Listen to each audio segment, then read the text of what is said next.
Good morning, Mrs. Paul, with the weekly roundup and the coffee hour. Just recording some and answering some questions this morning. So let me bring up a couple of things and explain them, and then I'll also go through a couple of things I've noticed this week specifically. A little bit of a rant on some software that I don't like very much so, and also some best practice where I see people have actually done it the hard way rather than the easy way. They thought they were saving money, but actually it cost them a lot of money. So let me just bring up this question I've got here. Where is it? So the question is from John Kim. How difficult is it to rank with SEO and get leads compared with PPC? Hello, I was curious to understand for the accounting niche. I know PPC works, but I was curious how hard SEO is. Why do people opt for PPC compared with SEO? So if I had a process in mind, if I was working with a company that was proactive, this is the way I'd approach it. PPC, particularly Google Ads, is very fast. It's quick to set up and it definitely works. But the reason that I'm saying that that's your first step is because PPC allows you to not only drive traffic under specific keywords, it actually tells you what converts into leads. So we're beginning with the end in mind. And there's two specific points in PPC. It being fast to set up and get running. Most people lose money with it starting out and don't understand it. And most people have websites which don't convert. I'll tell you that now. But there's two sides to PPC, and here's where some of the value is. So you've got keywords, which are the keywords that you are advertising for. And then you've got search terms, and there is a difference between them. So let's say, for example, the keywords you're going after in the accounting niche, let's go for zero accounting, which is a software product. So zero accounting is what you want to rank for. That's the advertising term that you search for. Now, Google's PPC will expand that term and it might go zero accounting for small business. Now, when you get the data correct, and you find out that what your goal is to generate leads, then you find that the second term, which is a search term, which is actually what a person put in, is converting to leads. Now that you use that information to define what keywords you go after with your SEO. So let me backtrack here. So PPC acts as data tool.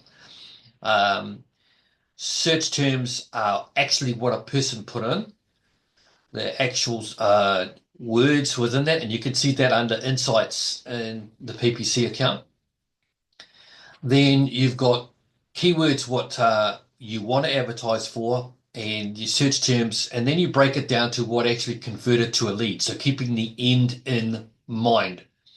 That you use that information to define which keywords you go after for an SEO strategy. Because now you've not only proved that the market is there, you proved the keywords by using the search terms. Now you go after the search term, which is actually converted into leads. Hope that makes sense. The other side is PPC is fast, it's efficient, and look, real businesses advertise. It's just a fact of life. If you just want to do SEO, it's a long, slow game. And I don't even need to know which area you're going to be in. It's going to be a long, slow game in which a lot of people are going to be ahead of you. So if you're ready to put in 3, 6, 12 months to get there, you might get there. But the process that I just told you is you want to rank for those terms that are actually shown to convert. And that's what means it's the difference between opinion and actual data. How difficult it is really hard to say. If it's local, it's a little bit easier, but it's still going to take time regardless. There's competition in every market, every niche there is, unless you're in something really, really extreme, which doesn't exist. And then you proved that with the process I just gave you as well. So I hope that helps. So the next thing I want to cover is, look, mistakes that people make. And my rave is about particular websites. Some websites make it simple, some are better than others, and some just give you, they put roadblocks in the way from you getting anywhere. And I'm not a big fan of Wix websites because they are so clunky and hard to work with. Easy to get up and running. I was working with a Wix site this week. It was just, you've still got to understand the principles of what makes people do things and understand not to put roadblocks in the way, and not to make it difficult to track. So working with a client this week in the and what's he in the renovation market and pulling with data, he's paying $400 per lead. Um, and even if it worked out one lead, he was only converting something like 1 out of 10, I remember. So he's paying $4,000 to get a new job. Now, if the numbers work, great, but that's still a lot to pay for one job, and he's trying to keep a team busy. So, and there's two steps in that. Wix is not the most fantastic website to work with, website designer to work with. And two, he didn't understand the principles of tracking and how to track, and actually also have a layout that is defining for tracking and for people to take action. And I've talked about this in other areas as well. Is you can have a brand website, which is fantastic for showcasing your brand, or you can have a performance website, or you can have a balance of the two. And I'll give you a classic example. When I got a template made this week for some landing pages, and the designer who made it, he put the logo in the top left-hand side, which is what I wanted. He put the call to action in the top right-hand side, which I wanted, but it was a similar color to the logo. He was trying to brand it, whereas I wanted to make it stand out. I wanted a but a similar. What's the word I'm after? Also a conflicting color. So blue and orange go together as a conflicting color, and you want it in a way that that actual button stands out for action.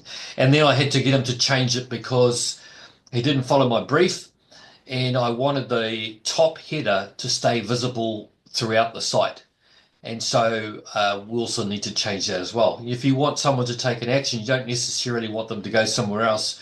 You want them on that page so they can scroll down and the header will stay where it is, and you can contact them from anywhere within that site. So the whole process just still needs to be cleaned up, but it shows you the difference when people focus on just brand rather than performance. And these were landing pages for Google Ads.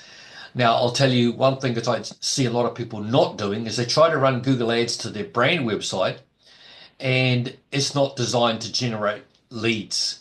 Or I also saw this week as well, someone's got all their prices up there. So what happens is someone comes in, they see all the prices, they lead again and compare you to someone else. That's not your ideal situation. You want a chance um, to construct why your prices are fixed, how you have set them up, and what value benefit is in them. What do you provide them with more value? Instead of just putting a number on a page and people will instantly decide based on that number, you want to provide some value statement of what you provide that makes you different.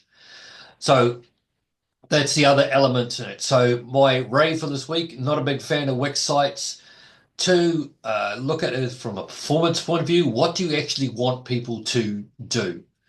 And try to avoid the brand only process. Brand is great for stretching it out, but you still need to get people to take action on those processes, and understanding that complementary with what you're doing. You still want to make people to stand out. And one more that I'll add for today is, I've said this in other videos, but simply put, what happens when a person fills out a form? Do they see something else which profiles on that form when it loads a new page? You just say, thank you very much for your order, and does nothing? Or does it on a new page that loads have some value for the person who filled it out?